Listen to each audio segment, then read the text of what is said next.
Hello, everyone. Well, it's that time of year again.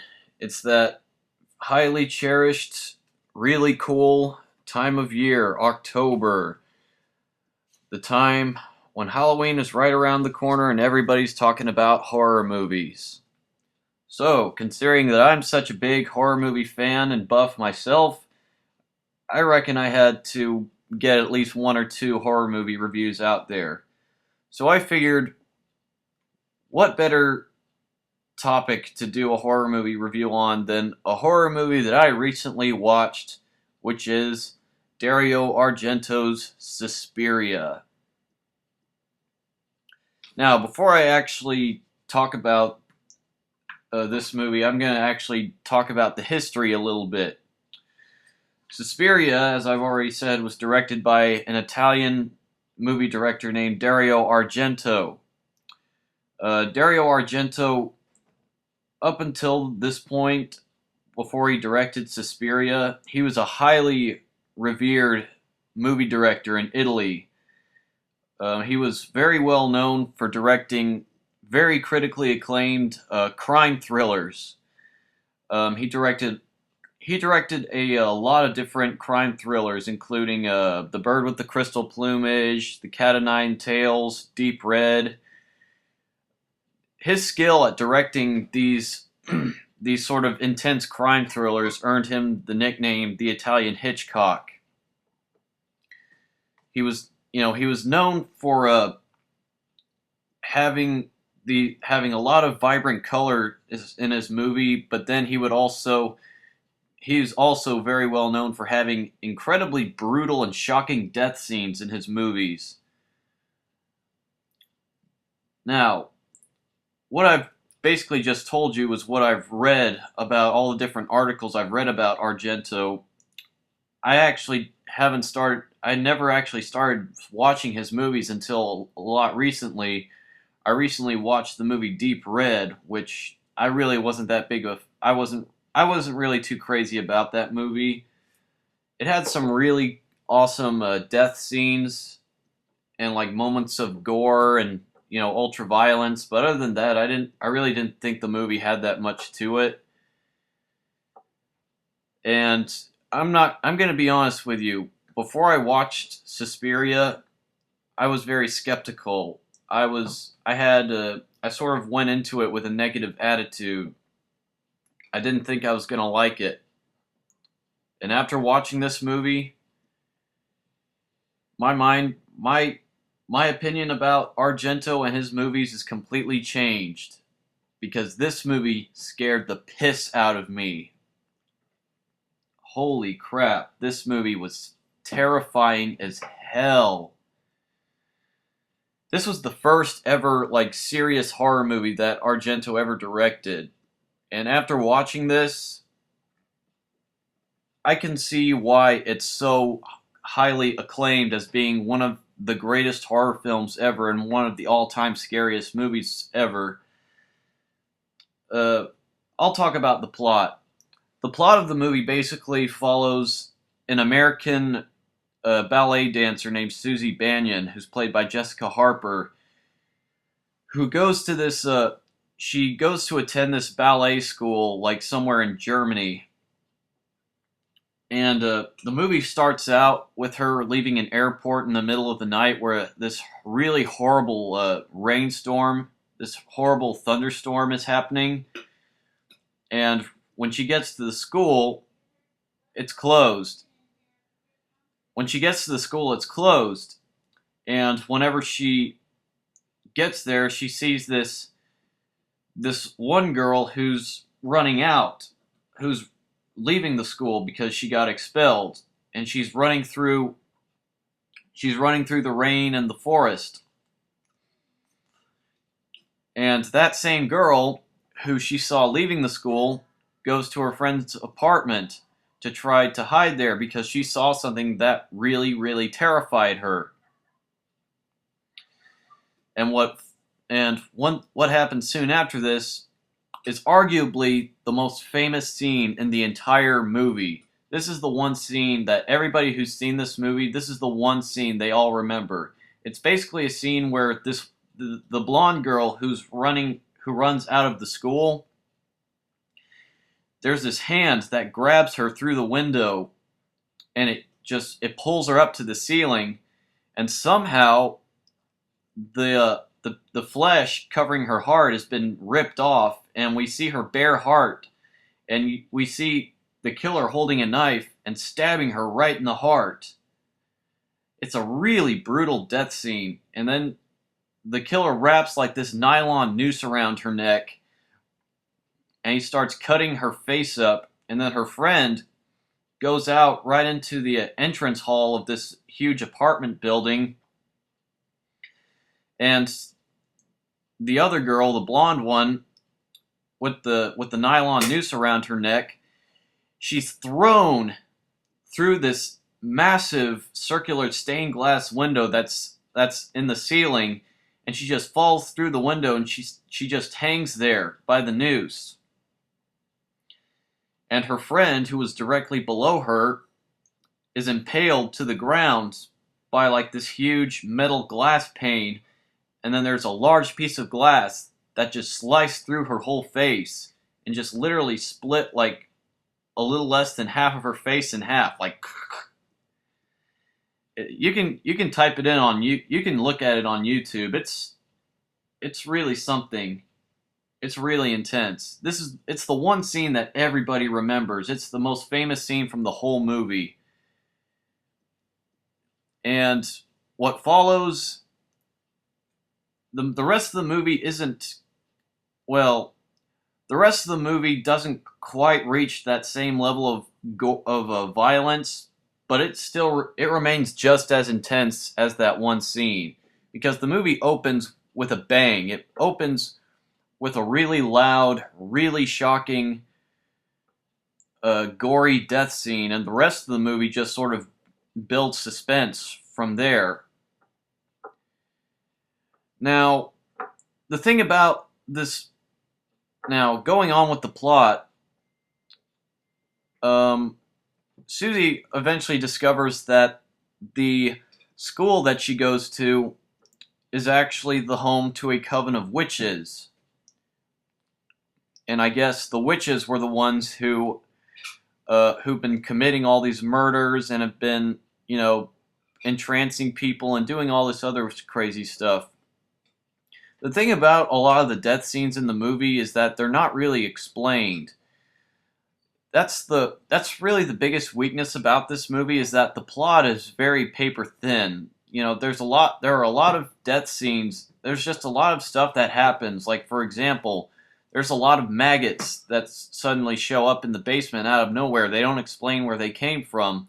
And there's this one death scene, this absolutely horrifying death scene, where this girl falls into like this pit of razor wire.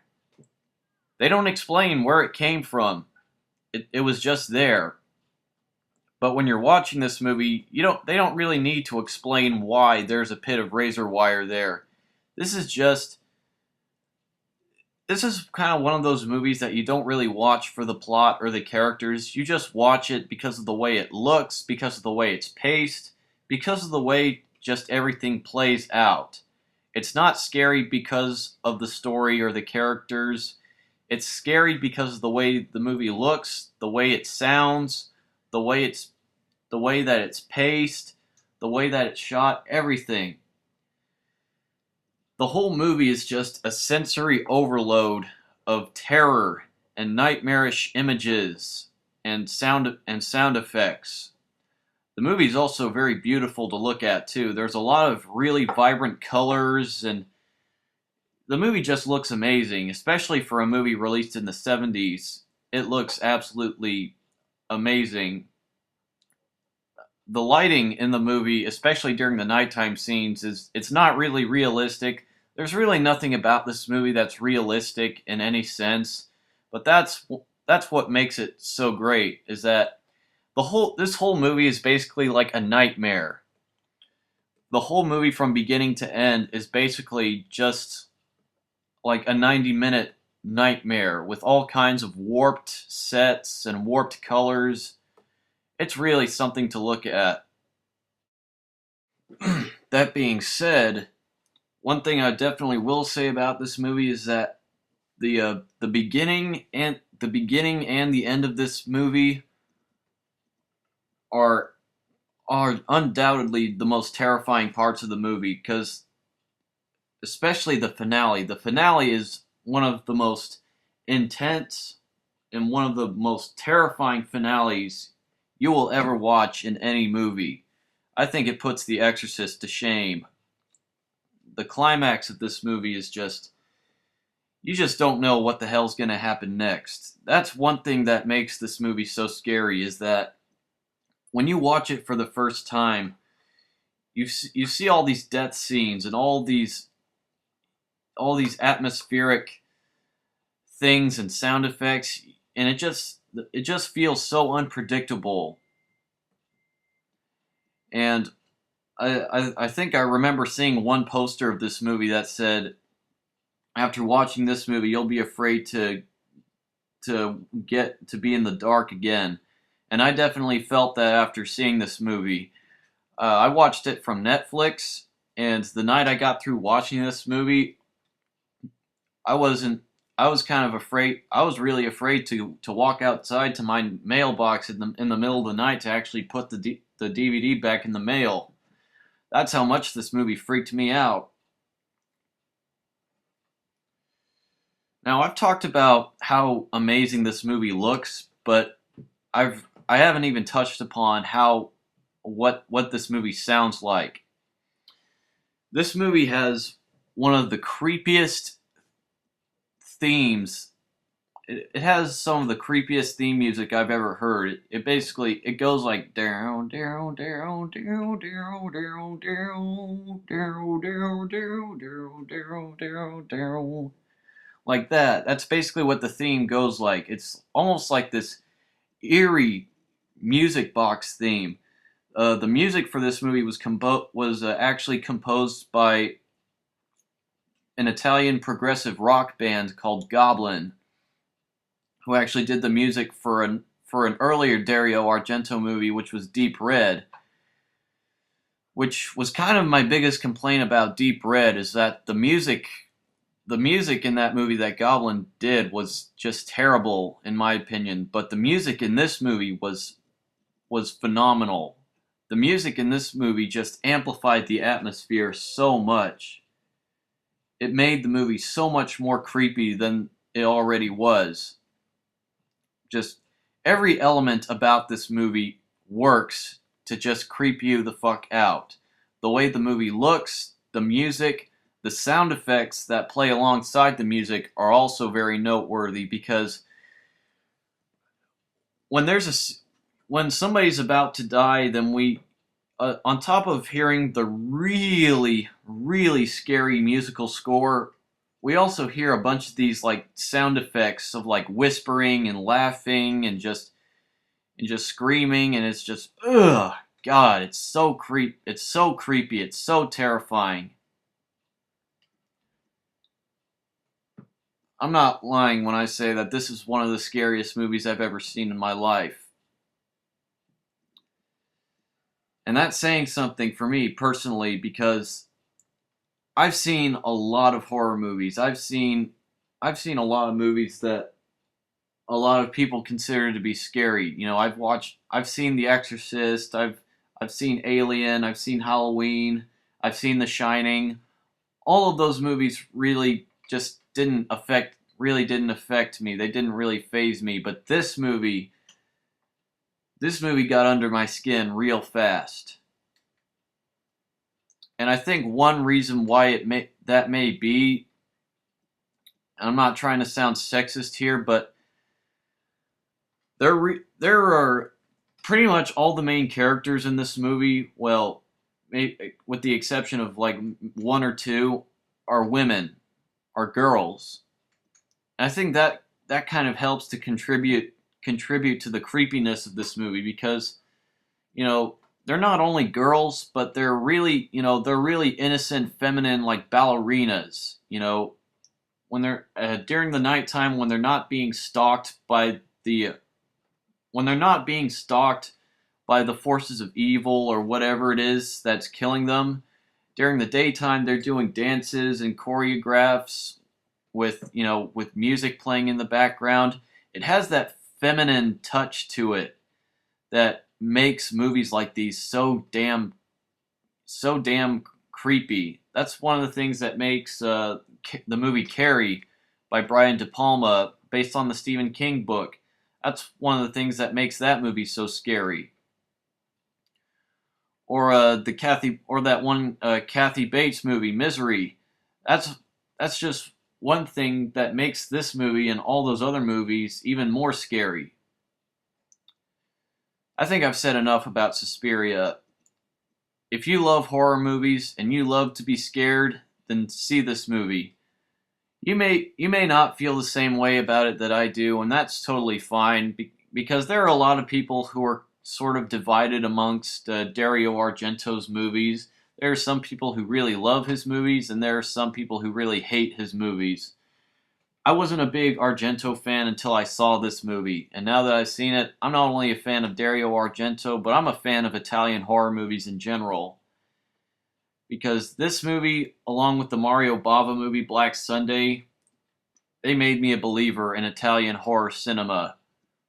So I highly suggest you watch this movie to form an opinion for yourself. I think that there's a reason why this is often considered to be one of the scariest horror movies ever made. And I think it's completely deserving of its reputation, because if this movie creeped me out, then I'd say it's very well deserving of its reputation and its honors. Alright, that's been my official Halloween October horror movie review. Hope you all enjoyed it. Check this movie out. See you later.